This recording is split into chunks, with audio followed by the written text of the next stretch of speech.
Hey you guys, do you have one of these? An iPad? Tablet of some kind? Well, if you're a musician, I kind of discovered a way to use my iPad to make gigging easier and a lot less stressful. And I think as a musician, we can all use a little tip like that. So let me take you down and show you what I'm talking about. Let's go to the dungeon. Okay, you guys, I'm just going to show you quickly how I attach the iPad. This is my main mic stand. This piece right here always stays on at all times. There's a screw right here that both tightens and loosens it. I'm not crazy about this. That's why I'm not getting into the specifics of the name brand or whatever, because this secondary piece is not attached, and it's really tough to just like not have this fall off when you're trying to put it on. But on the iPad itself, you can see sort of the hinges on the side. It just slides into it. Here's the back. Sort of a little circular knob in the center. I'll put this on, and then I have like a little case that I bring to every single show. So this goes in as it is prior to it. Always trying to remember to have it charged and bring it for that matter. And again, then it just goes into this centerpiece. But again, this one comes off, so I'm not crazy about it. I'd like to find something different that allows me to just kind of like snap this on really quickly without that worry. But that's it. I just wanted to show you guys how this attaches, and now I'll show you how I'm using my iPad as a living quote-unquote set list. Okay, you guys, let me turn on my iPad. There's my daughter with an omelet.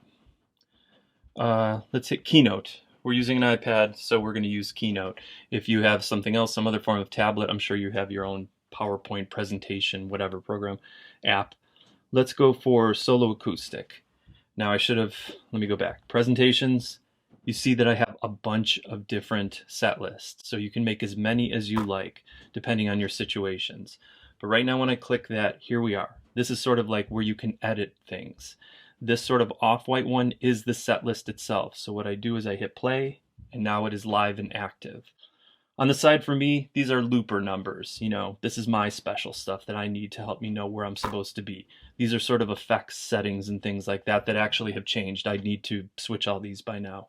But the main thing that I wanted to show everybody is the set list itself. What happens is when something's underlined, what does that mean? It means that it's linked.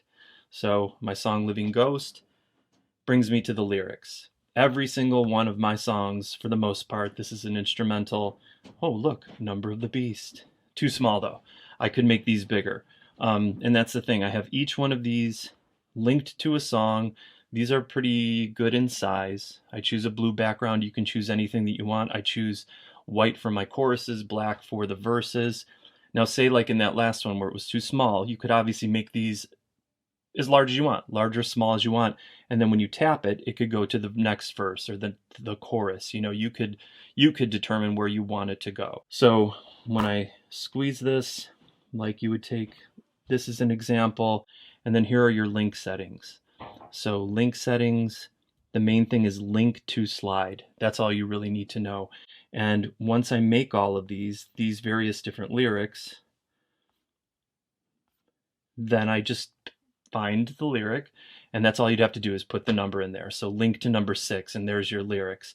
And then the same principle applies to once you're in the lyrics, this can link to wherever you want it to link. I just happen to choose to make all of my lyric pages link back to the main set list. But again, you could have it linked to another song. Sometimes I have songs that I know are going to follow one another, so I'll have it linked to the next song. I won't go back. I'll skip the step of going back to the set list. So the main thing is I'm just trying to share with everybody, this is a really cool way for me, especially for people. I have a lot of friends that will pick up shows. I'm going to play with this group on this weekend, this group on this weekend. Or if you're in, who knows, you know, like a wedding band, something like that, where you're constantly adding songs to the repertoire and you need to learn a song. You could put chord changes in there. If you are required to sing, obviously the lyrics are super helpful in case you just flake on one, you know it pretty well, but it's not like something you've been playing for a long time, or you're completely faking your way through it.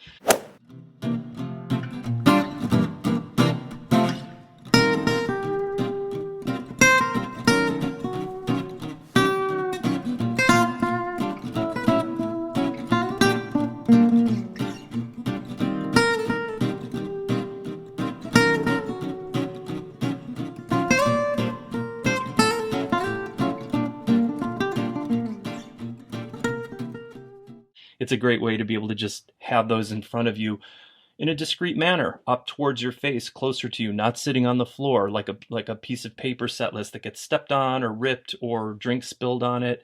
This is a really cool solution to a lot of different potential musical problems. And all my gear videos are anything to help another musician kind of do something better, easier, and cooler. So I hope that makes sense. I'm not really going full on into the Keynote. I'm not an expert on Keynote. You can probably find a bunch of things that you want different than I would. Or, again, colors are my own choice. I like the off-white for the set list itself, and I like the blue background for my lyrics because I know that I'm in lyrics. So hope that helps, inspires an idea, brings something to your attention that you didn't maybe think about or know about. And that's it. I'm going to try to post more gear videos, both kind of off the beaten path, and I don't know if you can see it in the distance, I've got some pretty cool surprises this year. So, subscribe if you want to do notifications. I don't even care if you do notifications. I don't care, but subscribe. Later.